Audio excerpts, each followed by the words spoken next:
Welcome to Victory Life Today with Al and Angie Buhrke. A place to connect, to grow, and to cultivate your faith in Christ. Together, we'll learn how to stand in victory each and every day. Live a life set ablaze by faith, filled with purpose. Live life above your circumstance.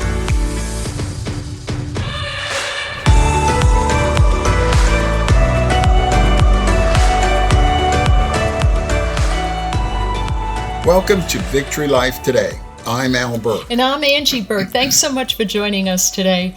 We're going to be talking about believing for things, but the fact that you have to really see it before you could even it could happen, or you could even believe it. And we don't mean seeing it with a physical eye. We mean seeing it with your heart. You have to envision and imagine what it is that you want to happen in your life. And I'm sure it's all good that we want to happen in our lives. And then once you see it, the manifestation can come. And this is just awesome. And we're going to give you an example in the life of Jesus. And you will get what we're trying to say by the end of this. They call it seeing in your mind's eye.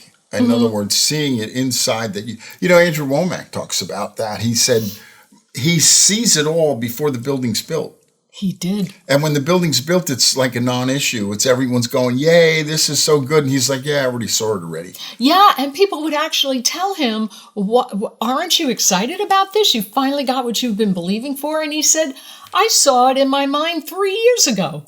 He said, my heart had a vision of this 3 years ago. This is just the manifestation. But of course he was happy. But to that level that he was more excited through the whole process. And that when it was built, of course it wasn't a letdown, but it was like, oh, I knew this. Yeah, we knew it was going to happen. Yeah, I can tell you a story about, I wrote a check to myself many years ago for $1 million, and I saw that check, and it was in my mind, and it was important to me. And long after that happened, and we're moving down the road, I wrote a check for way, way bigger than that. And it's not on my mind. It's not anything I think about, but it's there. Wow. So there was faith to believe the first time, and it happened. There really isn't any faith. It's just there. Oh, I thought you were doing this. What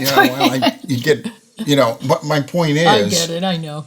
When there isn't the faith connected to it, absolutely, where you're interested in it, you take it out, you look at it, you think about it, it's on your mind, then it's really not going to happen, or it's more difficult to make this happen than when you see it in your inner man, and it's a part of you. That's good. So, So give us a little background, and then we have the supply already. Jesus did it all. As born again Christians, we have everything available now. Right? And of course, that's to us good things. Blessed with all spiritual blessing. We have all the anointing. I was saying, Lord, I need more of you. I want to be more like on fire for you. We have that already. Right. That's right. You know what I mean? You're begging for something you have. Right. So we have to learn how to operate in that. We're blessed with power, authority. That's another whole thing. Healing, healing, we have the healing. Yes, we do. And I tell people this. They say, well, I'm still sick. I say, no. You were healed 2,000 years ago. And if you speak the blessing and you speak you're healed, you are healed. Either you're healed or God's a liar. So you are healed. But what you have, the sickness, the symptom, is a lie. And a lie can be very convincing. That's right. You have deliverance, prosperity, protection is major. That's right. We have to believe we have protection. And we're seated with Jesus in heavenly places. That's awesome. You do need to visualize it, Al. In Colossians it tells us to feast on all that is above. And if you think about what a feast is when Al and I used to go on cruises and everything, we used to have a feast set before us of food where we could just get anything we wanted and we would just taste. And the word feast is like when you eat that food, you're savoring it, you're enjoying it, you're actually experiencing it, and it tells us to feast on all that is above. So you're right. You have to imagine what it is that God tells you are, who it is that God says you are, and then keep that in your thoughts. Feast on it constantly. It starts with the thinking. Right. You were talking about a feast, and you go down and you're going to eat all this food. It's all in front of you. But what's in your mind before you see any of it? Man, this is going to be awesome. Yeah. There's all kind of good food. Absolutely. You're seeing it ahead of time, and that's so important. We're already armed. We have the whole armor of God. We have everything we need. We have it now. It's available to us in the spirit realm. And whether we use it or not, that's the thing. We have the armor of God. We already have this. We have to see it. We have to use it. We have to see that it's ours, and we have to see that it will work. If you don't use the armor, it's not going to work. Well, that's right. It's almost like you got a gun and you're going to shoot, some animal or whatever, and you got the gun and you never pull the trigger.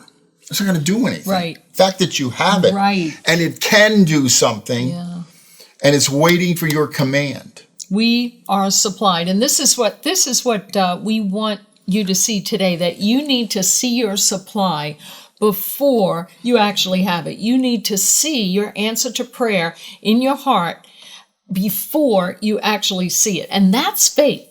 And God honors the faith. Let's read 2 Peter 1:3. And this is from the Passion Translation. It says, everything we could ever need for life, essential and ethical, blessed in the portion even in this world, and godliness has already been deposited in us by his divine power. For all this was lavished upon us. I mean, just thrown on us, just put on us through the rich experience of knowing him who has called us by name and invited us to come to him through a glorious manifestation of his goodness. So you might say, well, that's great. That sounds wonderful. Why is my life such a mess? I mean, that's what you might say to me. One, you may never have heard that you're already supplied. Lack of knowledge, it destroys people. People are begging God to supply. Yes. Something's wrong, whatever it is, and they're begging God, Lord, supply me with this. I need you to do this, Lord. Help me. Right. But it's more like, Lord, show me how to use what I have. Right. But the thing is, people who don't hear about it don't know it. Okay, so that's the first reason why your life could be in such a mess. The second one is you've heard these things, but you're not really interested in applying it to your life, I mean, a lot of people are lazy. Look, I was in a Bible study last night, and we've all come to the same conclusion. This takes work. And it's just a matter of what you want and how much you really, really want it in your life, and you're going to put the effort toward it. Think of going to a doctor and he has you on this medication, and then say you have to go on chemo and you're taking radiation. That's all work, right? Well, we're talking about work in the spiritual realm. Another reason why you can't see the supply or things don't happen for you is you're too busy to be a disciple. You're too busy to learn. I've got other things on my mind. But this actually, Al, this really should be priority in everyone's life, because this is foundation. This is what I don't understand about people. You just talked about how, you go to the doctor and there's things you got to do. You got to go there. You got to get a blood test. And I always liken it to, people will... if you tell them take a vitamin, they'll take one vitamin and go, that didn't work. But they'll go to the doctor 100 times and it never worked. Yeah. You know what I mean? But they'll put the energy and the effort into doing that. Yeah. And by the way, God's word does work. Yeah. But they won't put that energy and effort. They pray one prayer and they go like this. That didn't work. Right. It's like, Did you believe for anything? Right. Huh? Yeah. Yeah. And number 4 is you may know you have all these things available to you, but you feel, this is a big one, you feel like you don't deserve it. You feel like you don't deserve healing. You feel like you don't deserve prosperity. Most Christians think they're just not worthy to even use their authority because they've been so bad in life. So they don't feel worthy. But the truth is, you are already supplied, and you must see it happening in the spirit realm first and get it into your thinking. I always tell people when they say, well, I'm not worthy. You're not.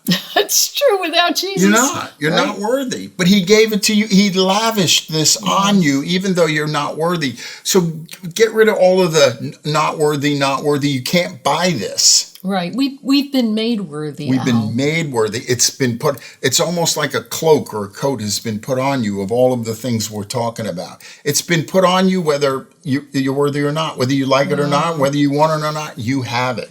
Wow. Whether you use it or not.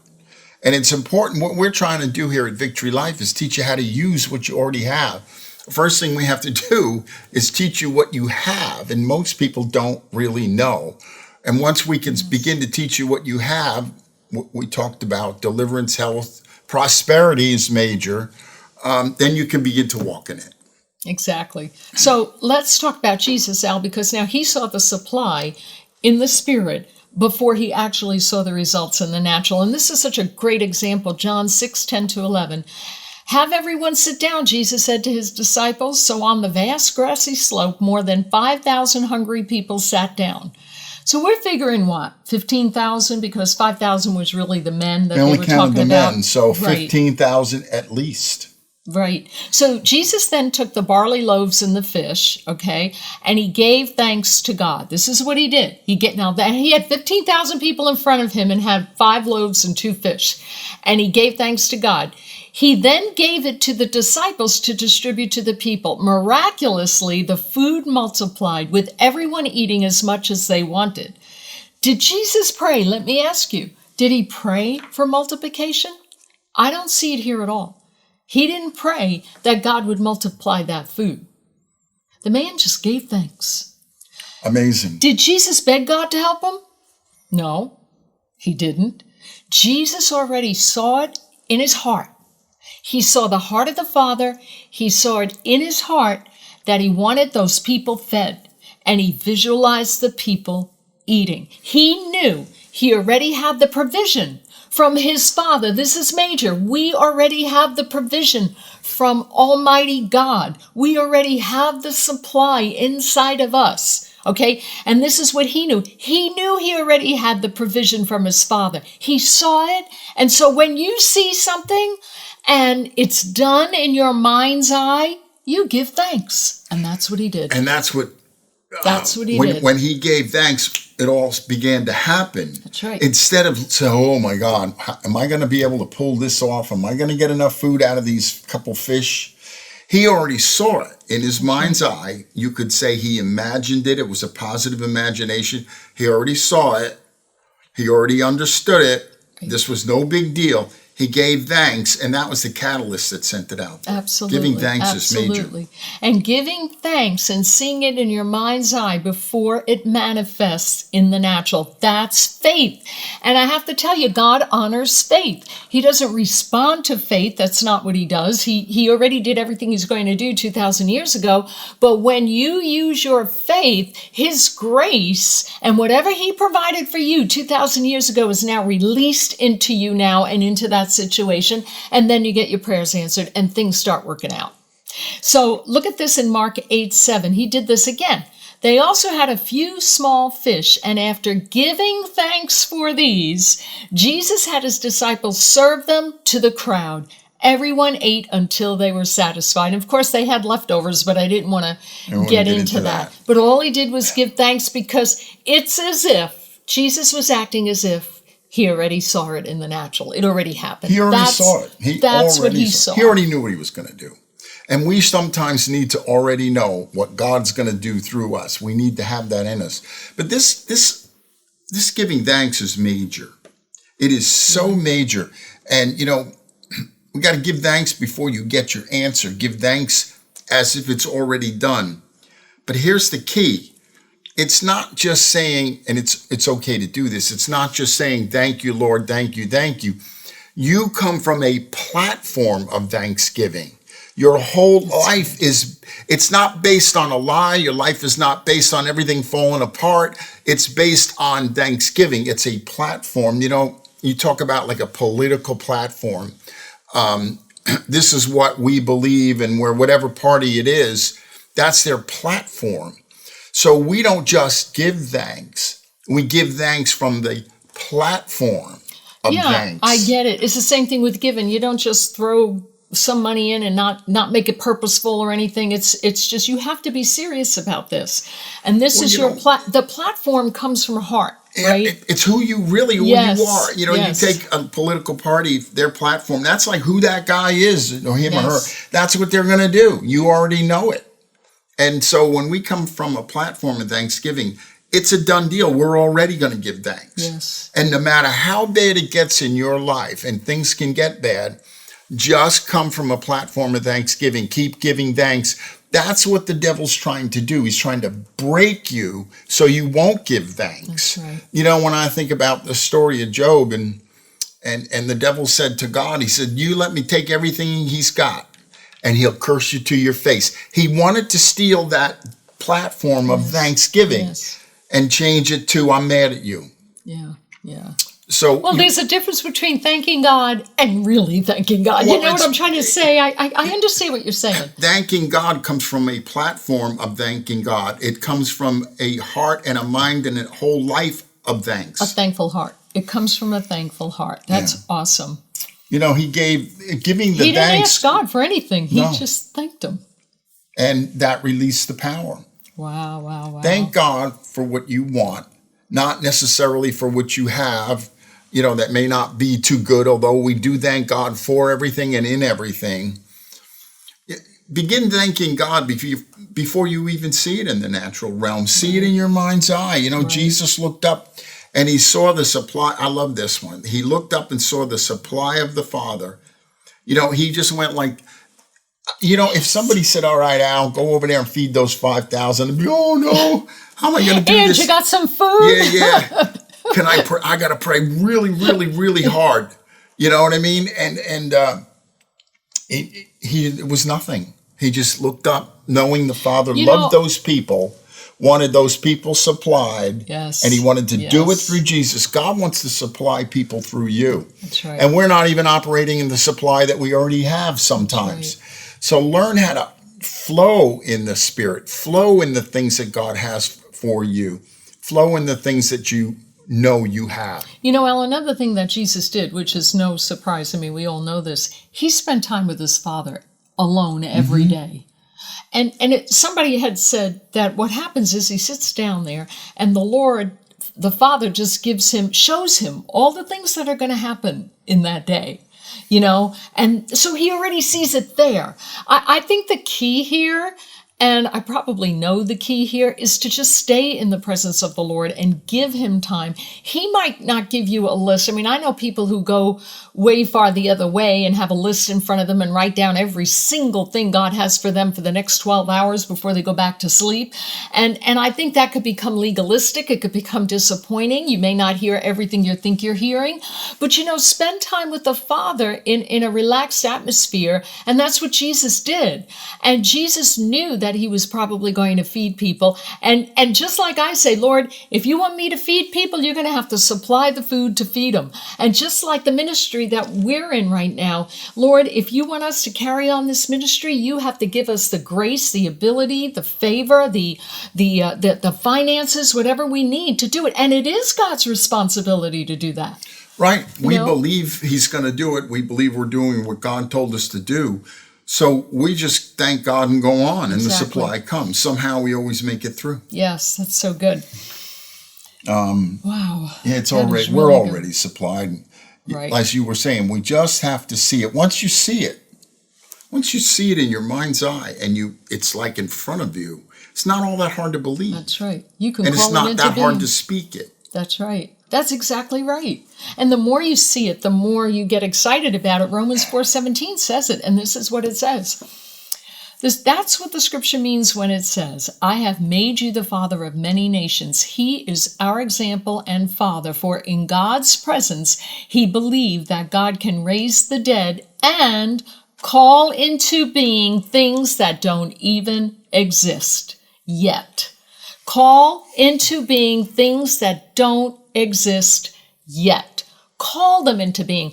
I remember years ago, I had a children's ministry, and it was huge. And once a year, we would have children come from all the schools in the county, and we would hold a yearly carnival. And we had about minimum 500 children attending this carnival. And we did it in the back of one of the local churches. And we had everything there. We even had, remember the snake owl? I don't know how big he was. He was this fat. And we wrapped it around. The kids took pictures. We had llamas. We had petting zoos. We had firemen come out and we just had everything, all these games, all these snacks. It was a wonderful afternoon, and we used to have it. And, I depended heavily on the weather because it was important that we had this outside. And we had, I don't know how big that tent was. Can you tell me the size of the prize tent?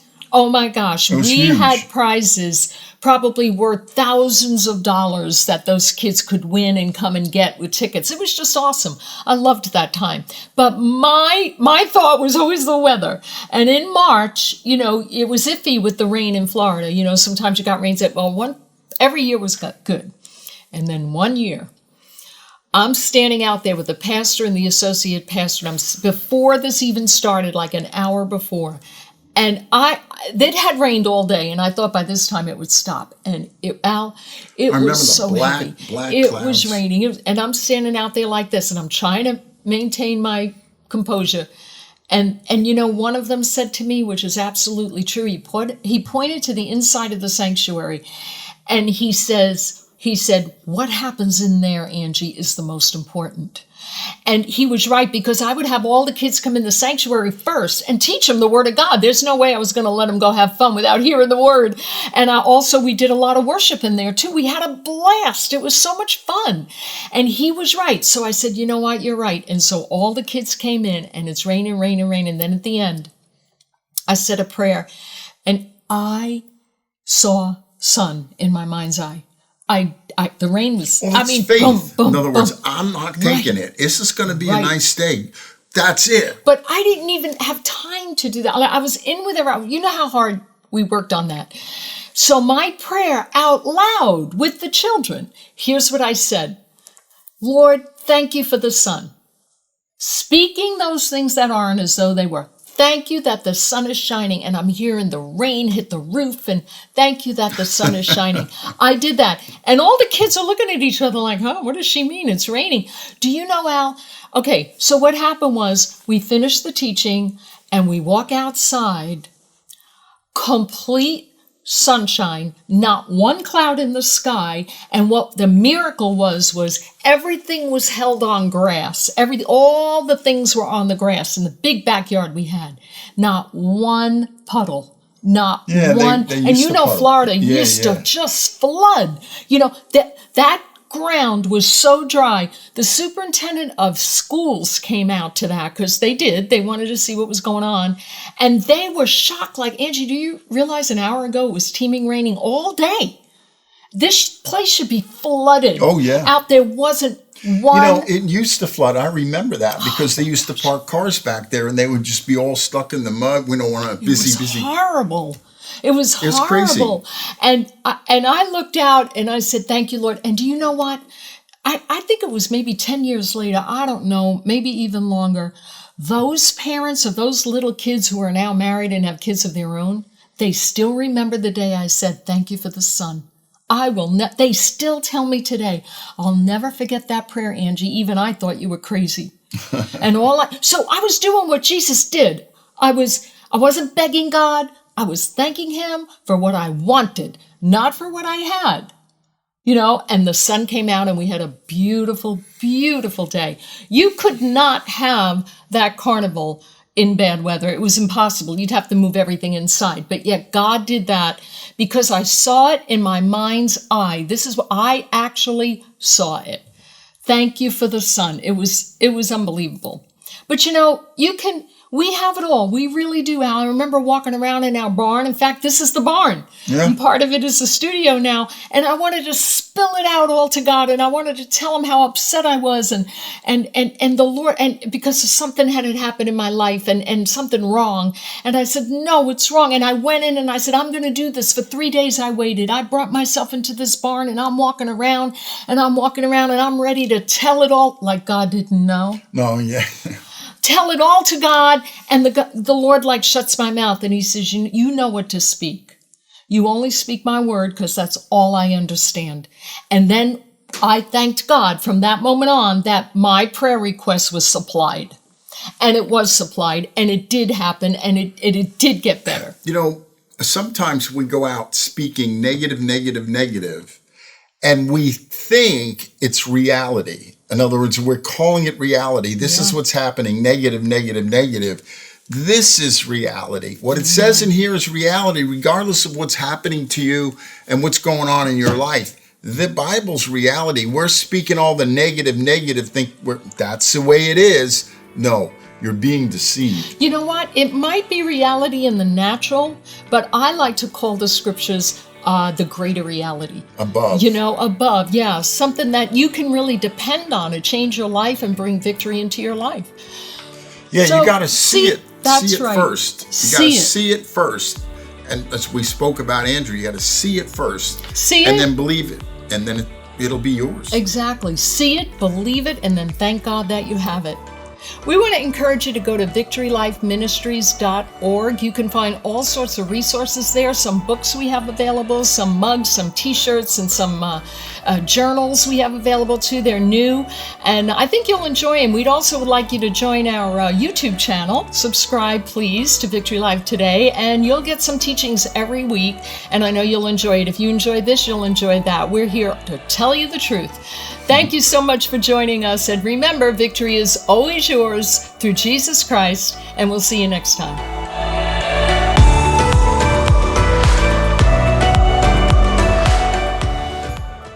Hey, we hope you enjoyed the program today. Thanks so much for joining us. We have a book bundle package just for you.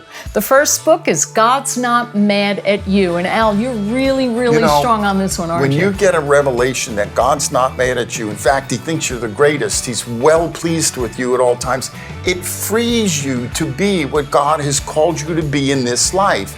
And you can be a servant of the Most High God and be a blessing to others all around you. This is an important book, and it's part of this great bundle. Absolutely. The second one we have is No More Regret, No More Fear. God told me a long time ago that my children live in the regrets of the past and the what-ifs of the future. You know what? And in light of how much God loves me, there's no time to have regret. That's right. God is just, he's just moving on.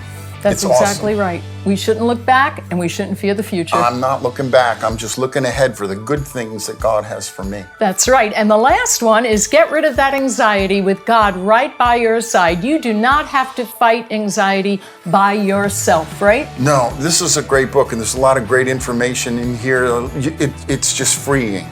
And you'll just walk in peace. Yeah, and you'll learn to be free from it rather than just coping with anxiety. Right. There's no coping with God. You're free, and that's the way he made us through Jesus. Yes, and these go hand in hand. So please go to victorylifeministries.org and get your bundle today. Victory Life Ministries was founded to help you connect, grow, and flourish in a relationship with Jesus. Al and Angie Buhrke are committed to teaching the body of Christ how to walk in strength, in boldness, in love. Connect with us online today at victorylifeministries.org. You'll find the encouragement, inspiration, and resources you need to stand in victory each and every day. Join in on a growing community of believers that are partnering to bring these messages all over the world. With your help, we can make a change. We can shift the atmosphere. Live your best life. Live an effective life, full of faith, hope, and vision. Live life above your circumstance.